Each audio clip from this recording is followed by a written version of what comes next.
기도드리겠습니다. 아버지 하나님, 이 주일을 허락하여 주신 주님께 감사와 찬송과 영광을 올려드립니다. 부족한 여정에 말씀을 전합니다. 성령님 함께 하실 줄 믿사오며 이 모든 말씀 우리 주 예수 그리스도 이름으로 기도드렸습니다. 네. 오늘 비가 많이 와요. 바람도 불고 차 타고 이제 운전하고 오다 보니까 날씨가 꼭 우리 인생 같아. 어제는 화창했는데 오늘 비 오고 또 내일은 춥고 오늘 또 뭐 9도까지 올라가고 월요일 날은 영하 9도까지 또 내려간다 그러고 완전히 오르락 내리락 우리 인생하고 똑같습니다. 고린도 후서 12장 9절에 나오는 말씀이에요. 사도 바울이 몸에 있는 가시를 빼달라고 자기의 아픔을 고쳐달라고 예수님께 3번이나 간청을 합니다. 그때 예수님은 내 은혜가 내게 족하다. 내 능력이 약한 데서 온전하여 짐이라 말씀하셨죠. 그래서 사도 바울의 기도를 들어주시지 않았어요. 또 다른 예가 하나 있습니다. 중국의 가정교회에 그 고난의 시기에 영적 지도자였던 위치만 이가 병이 들었습니다. 그래서 똑같이 하나님 앞에 사도 바울과 같이 기도합니다. 하나님, 내 병을 고쳐주세요. 근데 위치만이는 똑같은 소리를 또 듣습니다. 내 은혜가 그것으로 족하다. 위치만이는 이해가 되지 않았죠. 그래서 울부짖으면서 엎드려서 기도하다가 잠이 들었어요. 근데 꿈에 이런 게 나오죠. 위치만이가 배를 타고 건너갑니다. 근데 그 앞에 커다란 바위가 있는 거예요. 너무 조급한 나머지 위치만이는 이렇게 기도합니다. 하나님, 저 바위가 있으면 저는 죽습니다. 저 바위를 치워주세요. 그런데 갑자기 물이 불어나는 거예요. 물이 불어나면서 위치만이는 그 바위는 그대로 있지만 그 물 위로 배를 타고 건너갈 수가 있는 것입니다. 그 위치만이가 꿈에서 깨어났어요. 깨어난 다음에 하나님의 역사를 깨달았습니다. 자신에게는 그 바위라는 장애물이 없어지는 것이 중요한 것이 아니라 어떤 바위도 능히 넘을 수 있는 하나님의 은혜가 필요하다는 것이죠. 그때부터 위치만이는 육체의 질병을 없애달라고 기도하지 않고 하나님의 넘치는 은혜를 구했다고 합니다. 우리가 살면서 여러 가지 장애물이 많이 있습니다. 과연 우리에게 지금 오늘날 장애물은 무엇일까? 무엇 때문에 우리는 걱정하고 무엇 때문에 고민하고 무엇 때문에 아파할까? 하나님의 은혜를 구하십시오. 우리가 아픔과 고통 속에 있을 때 이 사실을 깨닫는 것은 사실 엄청난 하나님의 선물이고 축복입니다. 이 사실을 깨닫는 사람에게는 현실을 극복할 수 있는 힘과 용기가 주어집니다. 그리고 이것이 여러분과 제가 크리스찬으로서 누릴 수 있는 특권입니다. 아멘. 그 장애물이 없어지는 것보다 그 장애물을 통해서 하나님의 말씀을 깨닫고 나의 믿음이 한 단계 성숙해지고 한 단계 업그레이드고 내가 차츰차츰 성화되어 가는 이것이 바로 믿는 사람의 특권인 것입니다. 아멘. 오늘 시편 121편을 읽었죠. 이 시편 121편은 30년 동안 제가 다닌 이 회사에 벽에 30년 동안 붙어 있는 말씀이에요. 딱 붙어 있어요. 오랜 세월 동안 이 선구를 봐왔습니다. 근데 요즘에 와서 유난히 이 선구가 저한테 와서 닿는 것은 그동안에 하나님의 은혜와 도우심이 없었다면 지금의 내가 있었을까? 다시 한번 감사의 마음을 가졌습니다. 왜냐하면 제가 이제 정년퇴직할 때가 다 됐잖아요. 그래서 그 뒤에 있는 내 책상 뒤에 벽에 붙어 있는 저 성구를 참 새삼스럽게 많이 큰 은혜를 받고 있습니다. 그동안 주님의 은혜로 살아왔던 나의 삶에 하나님이 늘 동행하셨다는 것을 새삼 깨닫게 되고요. 에베네셀의 하나님, 여호와 이레로 나를 미리 인도하신 아버지 하나님, 그 하나님이 임마누엘로 동행하시면서 나를 끝까지 인도하실 것을 믿기에 제가 저 말씀이 나한테 더욱 와서 닿습니다.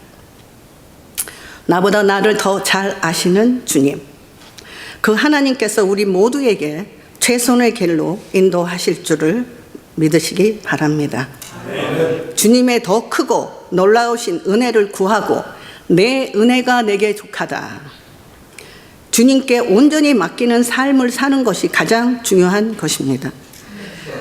오늘 본문 말씀은 이스라엘 백성들이 성전에 올라가서 부르는 순례자의 두 번째 노래입니다. 이 말씀의 핵심 주제는 하나님의 보호와 돌보심이죠. 그 말씀 속에는 지키다라는 단어가 6번이 반복되고 있습니다. 그리고 여호와라고 하는 하나님의 언약적 이름이 5번 사용되면서 이스라엘과 하나님의 언약 관계를 강조하고 있습니다. 1절에서 2절 보시면 말씀 다시 있죠. 1절에서 2절 보시면 내가 산을 향하여 눈을 들리라. 나의 도움이 어디서 올고 천지를 지으신 여호와께로소이다. 라고 고백하면서 하나님을 향한 영적인 갈망을 노래하고 있습니다. 시편 기자가 산을 향해서 눈을 드는 행위는 하나님을 갈망하는 영혼의 모습을 보여주는 거죠. 그냥 일반 사람들이 산을 보는 것이 아니라 이 시편 기자의 영혼의 그 속에서 나오는 그 영혼의 모습을 가지고 하나님을 바라보는 거죠. 그 산을 바라보는 거죠. 그래서 여기서 우리가 중요한 질문을 하나 합니다. 나의 도움이 어디서 올까? 단순한 질문이 아닙니다. 우리 영혼이 던지는 절실한 외침인 것입니다. 살면서 이런 질문 해보셨어요? 내 도움이 어디서 올까? 세상 사람들은 어려운 일을 만나면 누구에 가서 도움을 청할까를 찾습니다. 돈이 없으면 누구한테 가서 돈을 빌릴까? 내가 이렇게 지금 아픈 상황인데 누구하고 가서 상담을 할까? 세상 사람들에게 아무리 얘기하고 세상 사람에게 아무리 돈을 빌려도 한순간뿐이고 그때뿐입니다. 아무리 얘기를 해도 그 답답함과 허전함과 그 갈망적인 것은 없어지지 않습니다. 요한복음 4장에 사마리아 여인이 나오죠. 사마리아 여인은 예수님이 이미 이 여인을 찾아가서 이제 만나주세요. 남편이 5 있었던 여자. 그리고 지금 살고 있는 6번째 남편도 남편이 아니라고 말하는 이 여인. 이 사마리아 여인은 육신의 목마름이 아니라 끝없는 영혼의 목마름을 가지고 있었어요. 그래서 이 여인이 예수님을 만났을 때 영원히 목마르지 않는 생수, 생명의 말씀을 듣고 이 여인이 흥분을 해서 물동이를 집어 던집니다. 그리고 마을로 내려가서 그 믿지 않는 사마리아인들에게 예수님의 복음을 전하는 엄청난 일을 하는 사마리아 여인이었습니다.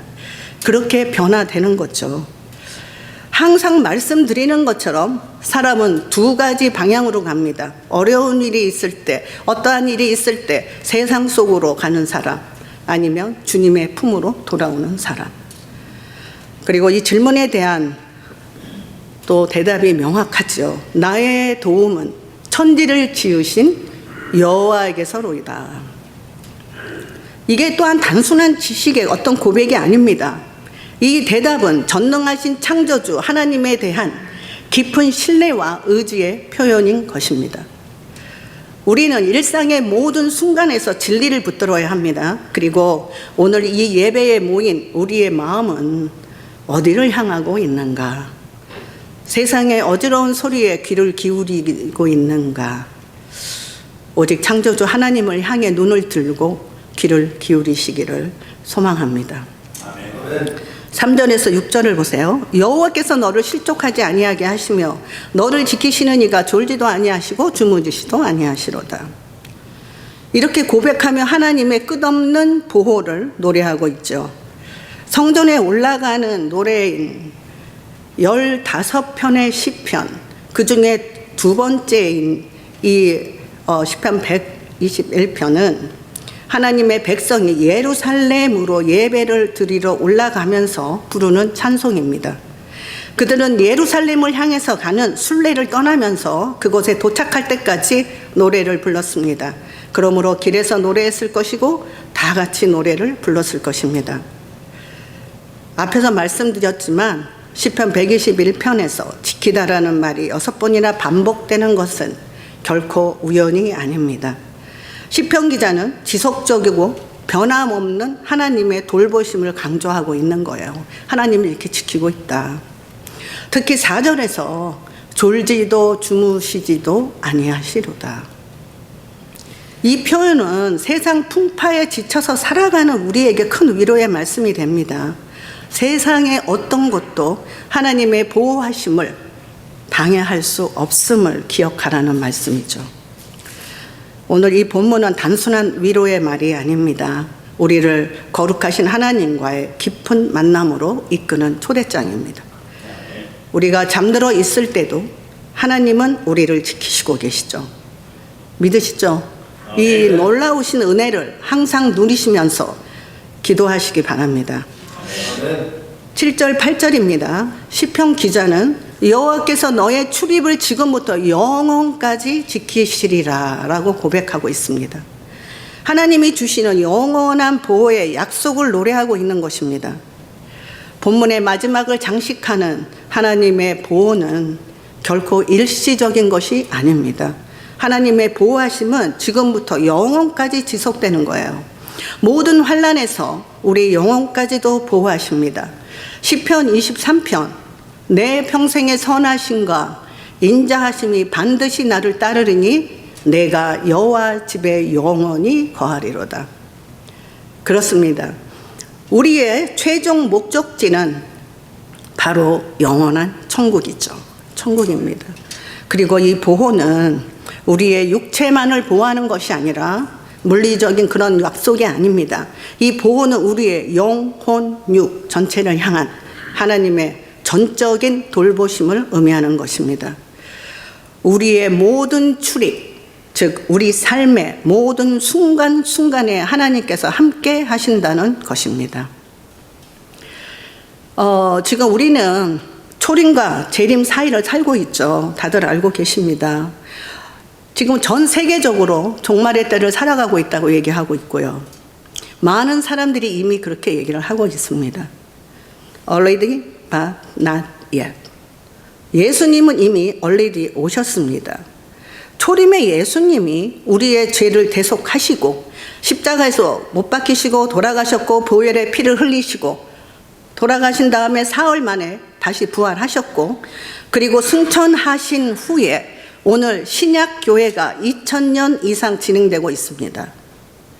마가복음 9장 2절 3절을 보시면 변화산 사건이 나와요. 그때 예수님은 변형되신 모습으로 제자들 앞에 영광스러운 모습으로 나타나십니다. 그 변화되신 예수님의 그 모습이 재림하실 때 그 모습으로 예수님은 다시 오신다는 것이죠. 유일하게 성경에서 딱 한 번 마가복음 9장 2절 3절에서 이 말씀이 나옵니다. 딱 그때 나타나신 그 예수님의 모습, 변현된 모습이 앞으로 예수님이 재림하실 때 오시는 그 모습이었다. 그게 제자들만이 보았습니다. 3명의 제자. 그렇습니다. 우리가 우리는 이제 2025년을 살아가고 있습니다. 그냥 그렇게 2025년을 살아가는 것이 아니라 하나님이 나에게 주신 비전은 무엇인가? 그리고 우리의 교회에 주신 비전은 무엇일까? 기도하면서 목적을 가지고 살아가시기를 기도합니다. 아멘. 사람의 가치는 그 사람의 비전이 어떤 비전을 가지고 있는가에 따라서 달라집니다. 우리의 기도가 달라지고요. 우리 새로운 교회의 비전은 1세대와 함께 다음 세대를 살리는 것입니다. 죽어가는 영혼들에게 하나님의 복음을 전하면서 그들이 예수님의 품으로 돌아오는 것이죠. 결코 쉽지 않습니다. 그러나 예수님이 함께 하신다면 가능하겠죠. 오늘 시편에 나오는 이 랜드마크는 바로 예루살렘 성전입니다. 근데 지금 이곳에 세워주신 랜드마크는 바로 우리 새로운 교회인 것이죠. 그거를 믿으시기 바랍니다. 말씀을 정리하겠습니다. 오늘 밤 이 본문 말씀은 단순한 위로를 넘어서 우리를 거룩하신 하나님과의 깊은 만남으로 초대하는 것입니다.